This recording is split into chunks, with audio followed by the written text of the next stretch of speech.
The following content is not intended as a substitute for professional medical advice, diagnosis, or treatment. Always seek the advice of your physician or other qualified health provider with any questions you may have regarding a medical condition.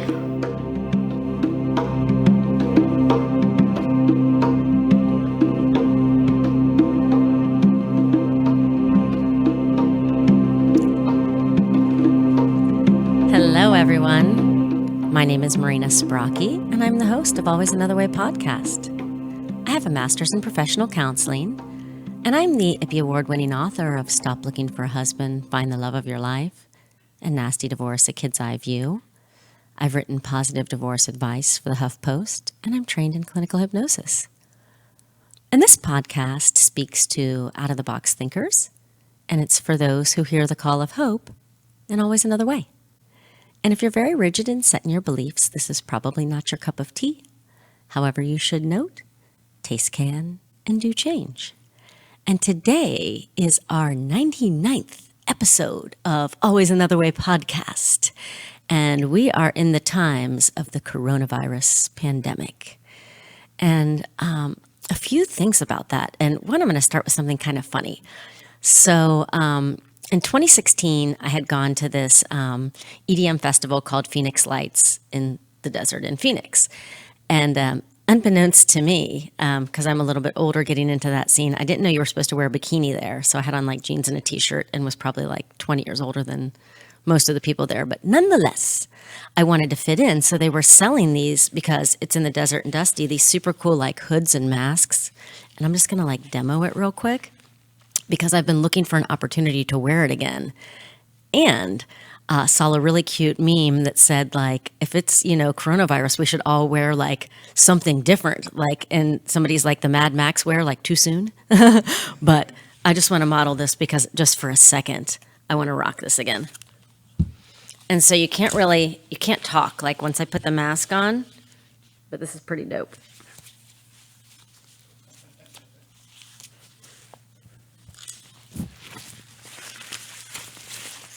Wait, like this.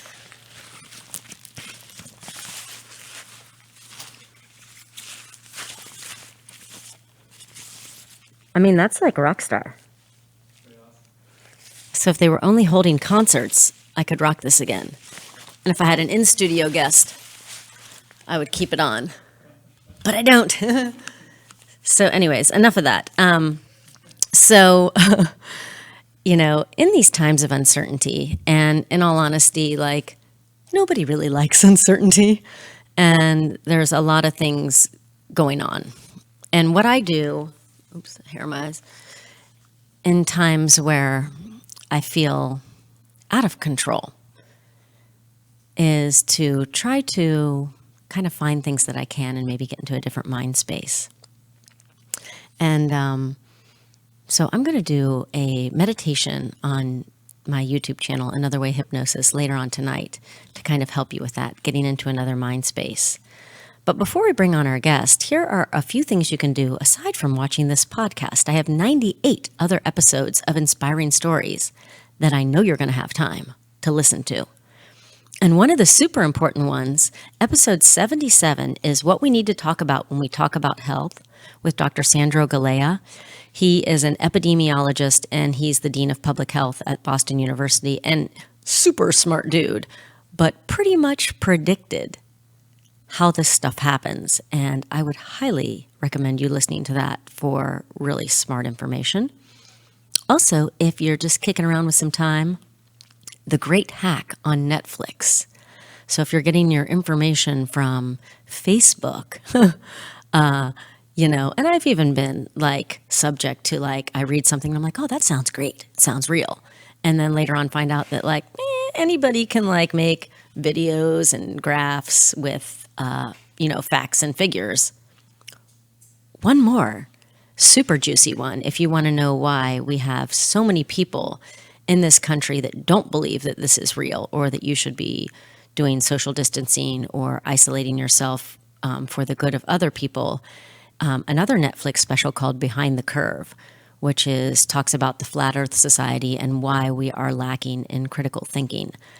And, that kind of goes when you have, like, I don't know, a whole bunch of like really smart doctors saying one thing, and then you're like, nah, I don't really believe that. That's not critical thinking.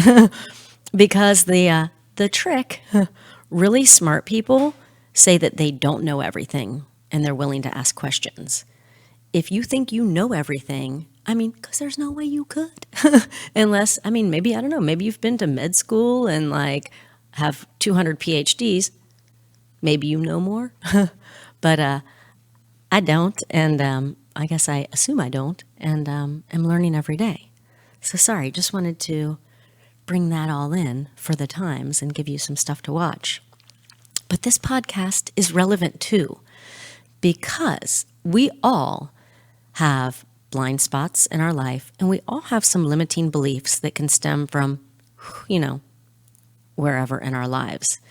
And limiting beliefs can really hold you back to living to your full potential. So today, my guest is super smart in her field, and she is going to tell us all about how we can essentially use these different tricks to become a better person. So Caroline Nixon is a modern-day life coach who loves to help clients see themselves more clearly with her business, Caroline Nixon International. She does this work by serving as a client's accountability guide, where she emboldens successful women to achieve their goals by holding them responsible for their action steps. And I just want to say, side note, yay. I really only do things when I'm held accountable. So, love that. Anyways, but from helping an entrepreneur successfully launch a personal rebrand to assisting a stay-at-home mom and increasing her paid writing portfolio by 75%, her joy comes from working alongside and motivating her clients to reach their full potential. One of the new and exciting aspects of her coaching business has been creating destination workshops. She hosts destination workshops in Dallas and St. Petersburg, and in the spring, she goes to the islands and of Martha's Vineyard and Nantucket for the summer. So, welcome to the show, Caroline. Thank you so much for having me. You're welcome. I kind of bumbled through that. I was getting so excited. But yeah, so I'm just going to let you just go ahead and dive in with what you know. And I gave Caroline a little something ahead of time because she's going to real live example this. Yes. So thank you so much for letting us use your example, which is so relatable to everyone. I know it will be, as a way of explaining how do we shift from limiting beliefs, which oftentimes we know aren't even true, but in our subconscious, they're kind of running in a circle around in our brain that we don't even realize that sometimes we don't even realize that it's happening. Yeah. And then when we want to shift from that to an empowering belief. So since we have choice, what type of beliefs do we want to have that are helpful? So how I like to explain this before we get into the example is that we have neural pathways in the brain. So every time you have a thought, you release a chemical. And so those chemicals start wiring together. They say that nerve cells that fire together wire together. So if you've been telling yourself one thing for a long time, I call it like a cement road, where it's smooth, it's fast, it's easy to drive, and it's a groove that's been enforced in your brain. So in order to uproot that cement road, it takes some effort. And so repetition of the new belief is very important because the new belief is almost like a gravel road. And so at first it's bumpy and it's uncomfortable. And then eventually it'll become a cement road. So the process I'm going to take you through is how do we identify, even become aware of the limiting belief, and how do we replace it? Love it. Yes. Are you ready to get started? Let's go. Okay, so would you like to tell the audience what your limiting belief was? Yes. And so I get the feeling sometimes that like nobody helps me and I'm doing everything by myself. And, when I get overwhelmed and come home and I'm like, it's a mess and I got dogs and kids are just, and then I'm a control freak, which maybe, makes that stuff happen. But I do also know it's not true because I do get a lot of help. But I do tend to, when I get overwhelmed, I think that, and that's my go-to, is that nobody helps me. That is such a good one because I think we all have felt that way at some point. So it's a very relatable example. Yeah. So now that you've identified it, on a scale to 1 to 10, how much do you believe that to be true? 10 being, I believe it wholeheartedly, and 1 being, I don't really believe that at all to be true. I'm going to still say I'm a hard 6 probably on that. Yes, and I'm so glad you were honest about that, because that's very normal and part of the process is because that belief has been circulating in your brain for a long time, it starts to feel true because it's been reinforced so many times. So what physical sensations or textures in your body do you feel when you say that? Oftentimes when we say something, we can feel something physically in our body. And for me, it often resides in my stomach or my shoulders. Where in your body, when you say that statement, does it reside in your body? I know I carry usually a lot of tension in my neck and shoulders. So like nobody's helping me. You're carrying the world on your shoulders, right? Yeah. And what does it feel like? And what is is there a color that represents that weight, or a texture or smell or a taste to it? I would say bitter. Is it heavy or light on your shoulders? Heavy. Yeah. And is there a color that would represent that feeling? Gray. Perfect. So now we have a gray, bitter tasting, heavy feeling in the shoulders and neck. And now that we know where it is, we'll just take a cleansing breath in through the nose and out through the nose, straight to the shoulders and neck. Can you hear the breathing? Is that what, sorry. That's can you hear the breathing? So now let's do the opposite. Is there a positive color, texture, smell, or taste? What would it be? And there's no right or wrong answer. It's just whatever comes to mind.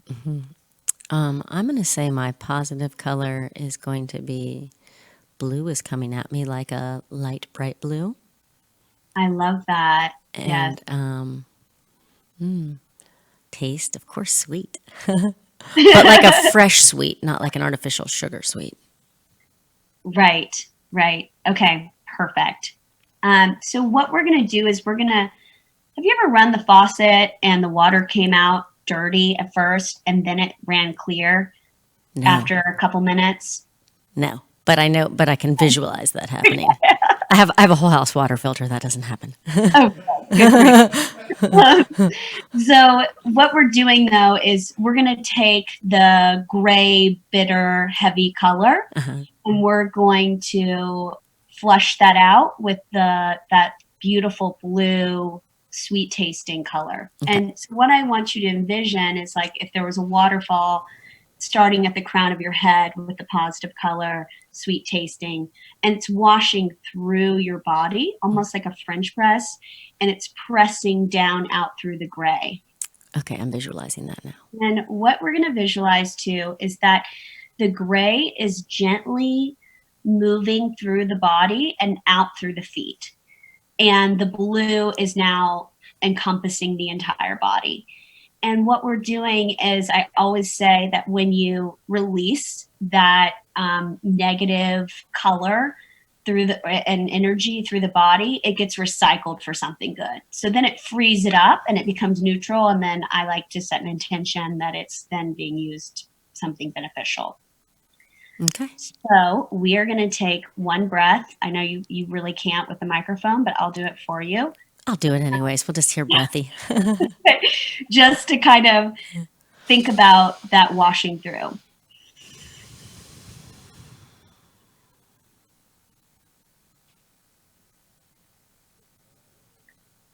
Very nice. Thank you. Could you do you feel any different having done that? Yeah, I totally got a really, really good visual. I did like a little dissociation to see myself, outside and to watch it all go down. And then I let that gray go into the ground and turn into fertilizer. Ah, perfect. A++ student. You did it. I took an extra step in there. So now we'll get to something a little bit more tangible. We are going to come up with a positive statement. Okay. And so we want to start the statement out to where our brain doesn't fight us. So we say, maybe I could consider. So we're not committing to a new thought. It's just brainstorming that there might be other thoughts available. I like it. Maybe I could consider. So what would be the opposite of the statement you just made? See, maybe I could consider the fact that I do have some help. Yes. And I also would like to add, like, I receive help from other people when I ask. And I do receive help from other people when I ask. That's, I guess, there's the trick question there. Asking. That's what we want to include because we're not mind readers. And so when we need help, we have to ask for help Right. instead of thinking, oh, people know and they're just ignoring our needs. Right. Yeah, therein lies my problem sometimes, the asking for help. And then there's the other part of it where feeling comfortable when someone helps you and they don't help you in the way that you would have liked to have for them to have done it. Oh, right. Yeah. Yeah. So kind of accepting that whatever they gift is good enough. Yeah. Instead of, well, I really wanted you to do it a certain way. Yeah. That's good. So can you tell me anybody in your life that you know is very good about asking for help when they need it?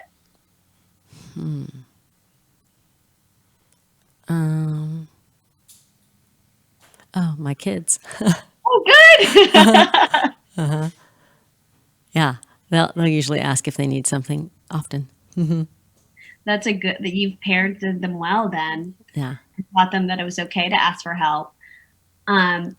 So we do this part to show ourselves that other people are actually doing it. Yeah. You know, someone else is doing it besides us. And then has there ever been a time in your life where you have asked for help and received help? Situation? Almost all the time when I ask for help, I do receive help. Okay. If I've specifically asked somebody to do something, people are very helpful. Especially with childcare, I know I ask a lot, and everybody's always pretty receptive to help me, the people that I ask. That's for sure true. Good. And then that's the other thing that we do with our brain is now we're accessing our prefrontal cortex, which is our rational, reasonable part of our brain to say, oh, wait, I've done this before and it worked, you know, and I've seen other people do it and I've actually done it and it's been effective. Yeah, that's true. Kind of teaching the brain to think about this a little differently.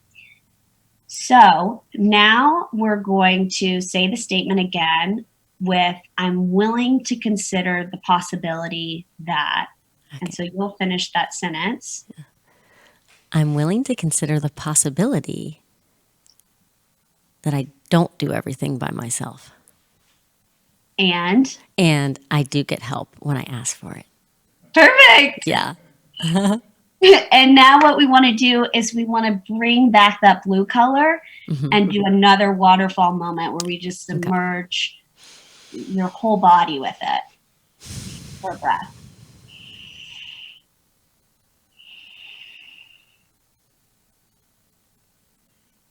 Very good. Nice. And so now tell me, on a scale of 1 to 10, how much do you believe the positive statement to be true?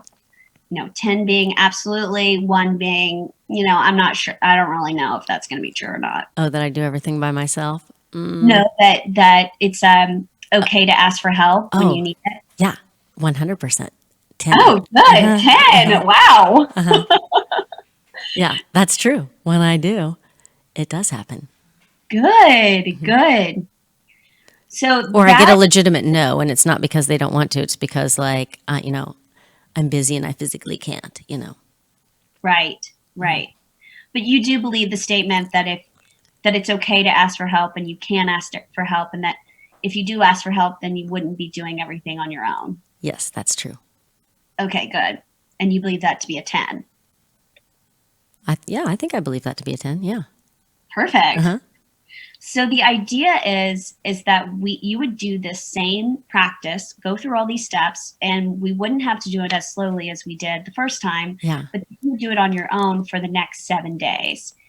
And that's, again, to take that gravel road of that new neural pathway and really cement it in the brain through repetition. So repetition strengthens and confirms until the belief becomes natural. Yeah. And that's why it's so easy that the old belief, the limiting belief, is just kind of on automatic. And the new belief, you're going to have to work a little harder for. Right? I like it. Yeah. I like it. So, yeah, I think that's the big piece that people often miss is that disconnect where they know an old limiting belief isn't true, but it becomes so natural to them and they don't understand why it's so difficult to adopt a new belief system. Right. And I think the missing piece has been, and it's not very sexy, but this idea that you just have to do it over and over and over again. Right. That's for sure true. Yes. Because likewise, like you said, if you're always telling yourself one thing, you're creating one neural pathway like, I can't. You've laid down that road over and over again versus I can,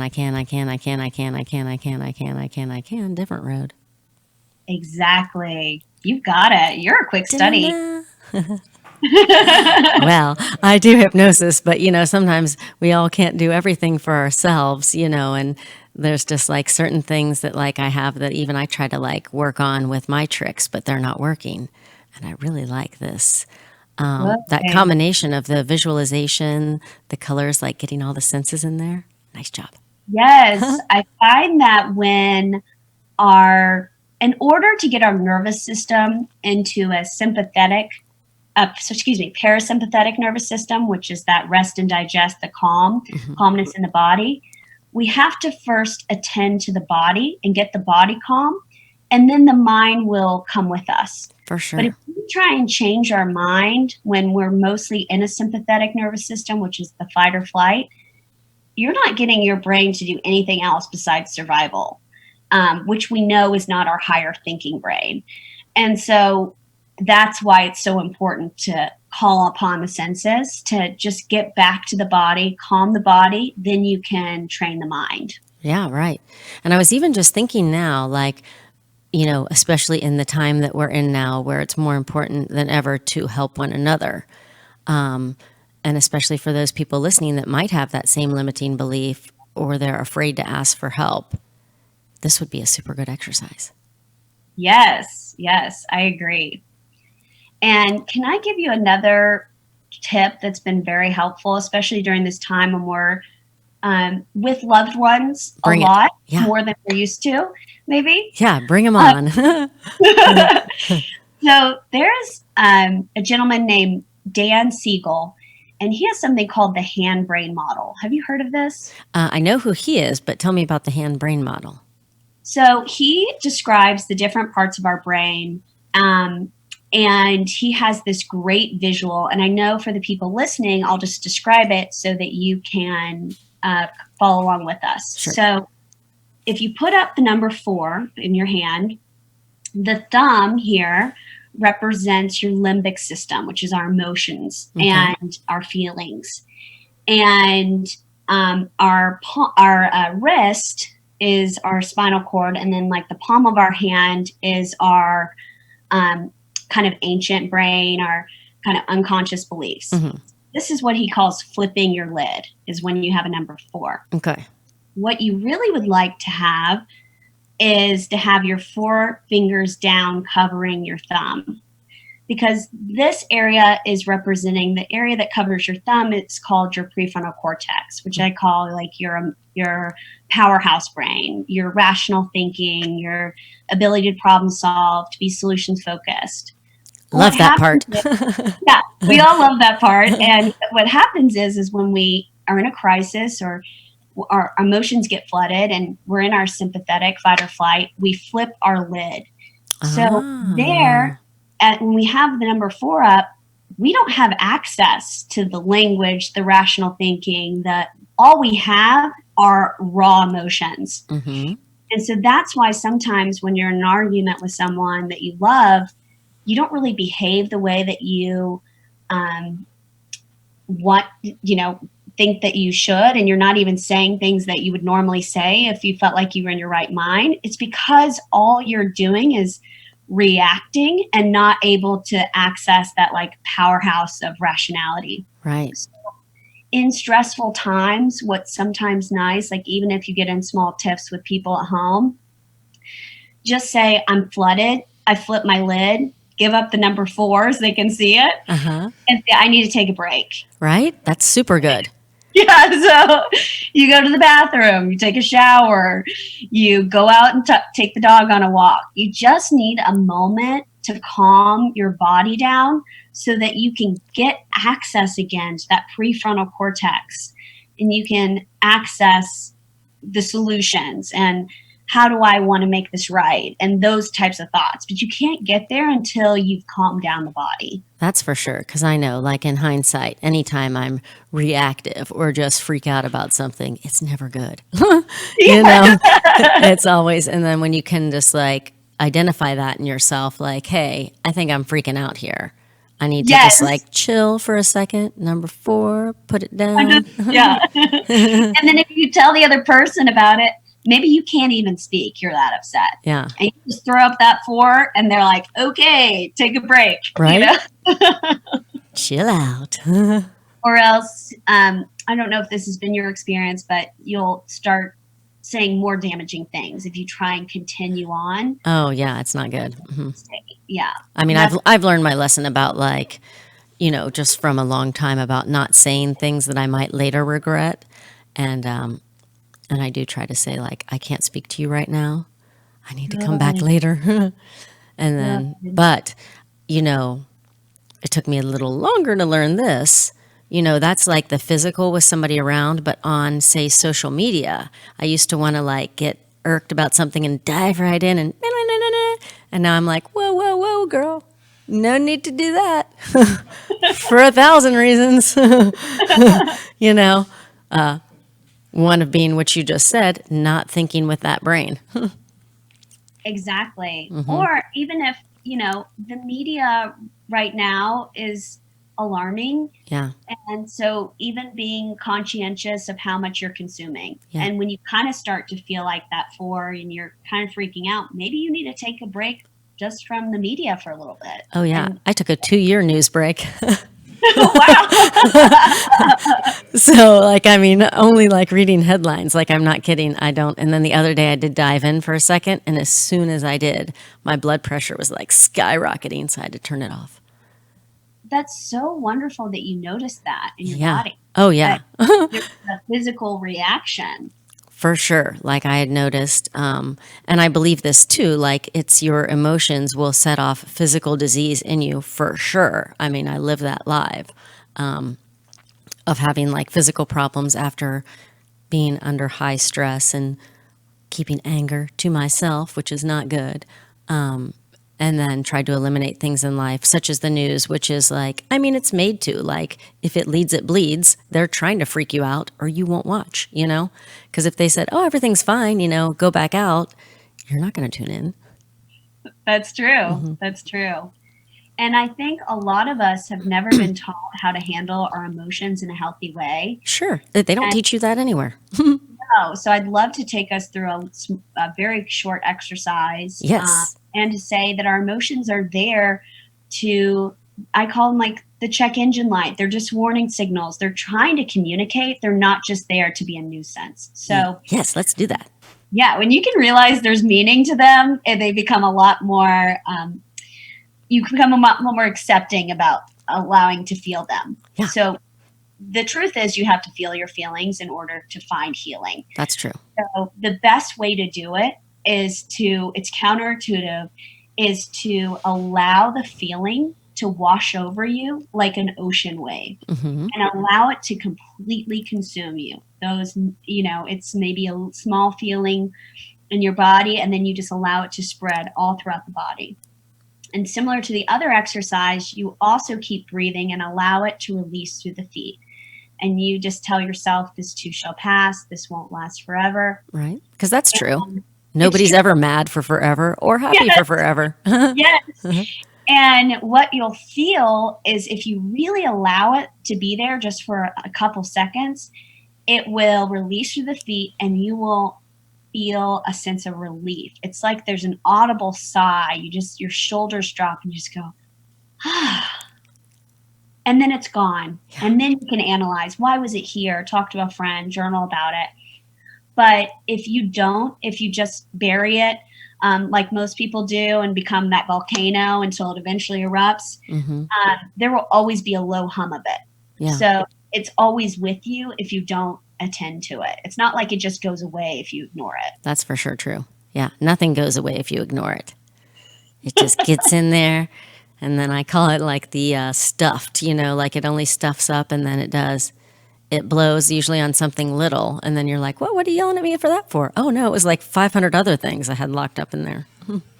Exactly, and then you think, why did I get so upset? And then you can realize, oh, this was like the slow burn. The lava was building, and now the volcano's erupted. And yeah, that's for sure. Yeah, what other tips you got? You're just like, I mean, this is super good information that really they don't tell you. And especially, it depends on how you grew up. If you didn't have totally emotionally intelligent parents, and not to blame somebody, but they all comes from somebody somewhere down the line and just keeps going until one person is like, wait, this is weird. We should talk about things. Exactly. I mean, we don't get a life class during school. No, and they do not give out instruction booklets with children. Yes, exactly. Yes. This information, I feel like, is becoming more readily available, but it's not as available as you would think at the moment. That's for sure. Or that I think some people too, like, and for a long time I can say for myself, like, I didn't think there's anything wrong with me. I'm like, I'm just fine operating the way I am, doing what I want, until you like bump a little bit and then self-awareness hits you and you're like, oh, wait, maybe that wasn't as smooth as I thought it was because, the cycle goes like that. So, yeah, keep going. What else would you like to know about? Well, I don't know. Tell us more about just what you do and like, how you help people and all that kind of stuff. Great. So I am an accountability guide. So I'm glad to explain it because no one knows what that is. I call myself a modern day life coach. So what I do is I work with individuals one-on-ones on projects, dreams, inspirations, ideas, things that they've never actually followed through with. And it's not for lack of motivation or effort or skill. It's based on they're typically the type of person that puts other people's needs before their own. So therefore, their work and the thing they want to do never truly gets prioritized. Nice. So since they are so good at pleasing other people and they're so good at doing things for other people, the accountability guide works really well because they want to please me and they want to make sure that they are honoring our work and our deadline. Yeah. And so part of what we do is the first thing we do, which I think is so important, is we do wins for the week. So we celebrate every small thing that's happened. Because oftentimes when you're working on a project or an idea, you can kind of forget how far you've come. So at the end of working together, I have a list of all the wins from every week so they can see how small efforts, small wins over time make a big difference. And I think we really underestimate that as a society where we want big change quickly. And kind of seeing how small incremental changes can actually make the biggest difference is a great mindset shift. And sometimes you have to see it to believe it. Right. That's true. Because I think we see a lot of like, especially, social media makes it where it just looks like, oh my God, they're so successful. And you're like, well, you didn't see the like 10 years of work, of little hustle that got them there, because it does just appear that like, everybody's an overnight success. And that's really rarely very true. Exactly. And then what I do with people is I break down week by week what is prioritized, what's doable, and what do I think they'll actually, succeed with. Because oftentimes people want to do too many things at one time. That's ultimately what it comes down to. It's unrealistic, their expectations of themselves. Yeah. And so I can kind of help rein them back. And then as we work together, life doesn't happen the way you think it's going to. Right.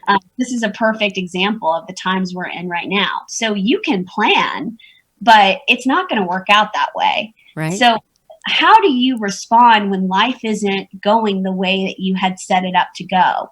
And so that ultimately ends up kind of being the work that we do, is learning how to pivot and to be adaptable, and to know that, you might have 5 things on Monday that were completely tangible to get done. And by Wednesday, none of them are going to happen. Yeah. So what's the mindset shift there? And how do you, readjust to still getting what you want, but maybe in not the way you thought it was going to happen? Right. And that's super important, especially for times like now when, and that is, a key to like being resilient in things is that, we're in unprecedented times of things like this have never happened before. And it's choosing to see this as an opportunity to like, okay, so I don't have control over this thing, but how can I control what I can control and refocus? Exactly. And refocus towards the solutions, like you said, of what is in my control and what do I want? Now that I am in this situation, what do I want from it, versus being a victim and not doing anything because life is happening to you. So I say life is happening for you. Yeah. And figuring out how to make that true for you is a way to navigate life, because as we know, life is change, and life is not easy. Yeah. For anyone, I don't think. Right? Yeah. Let us know if it's super easy for you and give us your tips. Yeah, and if you're just gliding on by there, keeping that to yourself. And my good friend Holly Finnegan and I are going to do a four-part workshop series starting on Monday, and it's called Activate Awareness. Tell us about that. And we're going to be talking about how do you find the joy and find the clarity during these uncertain times. Because like you said, it's unprecedented. But some of these principles kind of hold to be true no matter what the situation is, even if it's something that we've never charted before. Right. And we're not going to be like this for forever, just like your emotions. Like we're not ever going to be stuck in this exact moment in time of where we are for forever. Everything has a beginning, a middle, and an end. Exactly. And I think for people to remember that is a great mental health tip, that this too shall pass and this won't last forever, because life is impermanent. I mean, things are always shifting, always changing. Right. And I don't know if you do anything like this, but I like to look at myself like kind of like a year or so in review. So sometimes I like to think, I might get stuck in like, oh, this sucks right now. And, that wah. And then look at like, if I say like, oh, 10 years ago, did I even think I would be where I was now? Or to see where I'm coming from, or anything even like that. Like just to comparatively say like, what's better than last year, or what's different, and usually, and then I guess if I find myself in the same spot year after year and I don't like it, that's a clue too. I've been there before as well. Me too. It's like, I'm getting the same result, but I'm also doing the same thing I've always done. Yeah. So what, if I do anything differently, if anything would change. Yeah. And what do you say to people that like, when they get into that pattern, like if you're like, do you assess that for people like, okay, I see you're doing something and it's not working. How do you get people to like, say like, okay, get off of that train? I mean, I think I use like Dr. Phil's line, which is like, how's that working for you? Yeah. And they get like, not well, Right. Usually laughter and some like busted, Uh-huh. Yeah, that's good. And accountability really is, I just love what you're doing, because I know for me personally, if I'm not being held accountable, and I know what works for me and like getting things done, not that I can't self-motivate, but all of the big things, if I don't have some sort of level of accountability, probably not going to happen. I find it's more meaningful to co-collaborate with someone else. For sure. The process is more enjoyable. I mean, we are meant for connection. We are built for connection. So to kind of have someone with you on the journey just makes it that much richer. I think so too. And then also to bring somebody else's perspective in mind, like, because I only know what I know. And then like, for example, if I partner up with you, then you've got this whole other skill set and like tools and tips and tricks that like can make it way better. Exactly. And I always say, like, when you're doing something big, there's always going to be a major roadblock right before it launches. So oftentimes people get stuck in that place where I was on my path, I was doing what I was supposed to be doing, and then there was a roadblock, so I just stopped. Yeah. And that's when I can tell people, no, this means you're almost there. Like, if you just keep going through this, that's when you're really gonna launch off. You are so close. This is a sign that you are like almost to where you are gonna see miraculous results. Nice. And so this workshop you have coming up, is it going to be a virtual workshop? It is. It's going to be Yeah. virtual. It's going to be Monday, March 23rd from 7 to 9 p.m. And this one specifically is going to be about grounding down. So getting really grounded and finding connection. Awesome. And how can people sign up for that if they are interested? Well, they can go to my Instagram, which is carnix2, and direct message me. And we're also going to do an Eventbrite for it. Awesome. And I will put all of this information in the show notes too. So afterwards, if you want to hook up with Caroline, that you can. And any other last bit of information or tips or something that you want to say to everybody listening?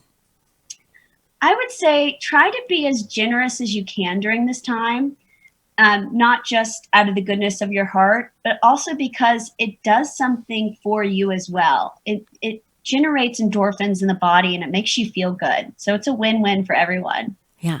And you know what? It doesn't hurt anybody to be kind, and it only helps.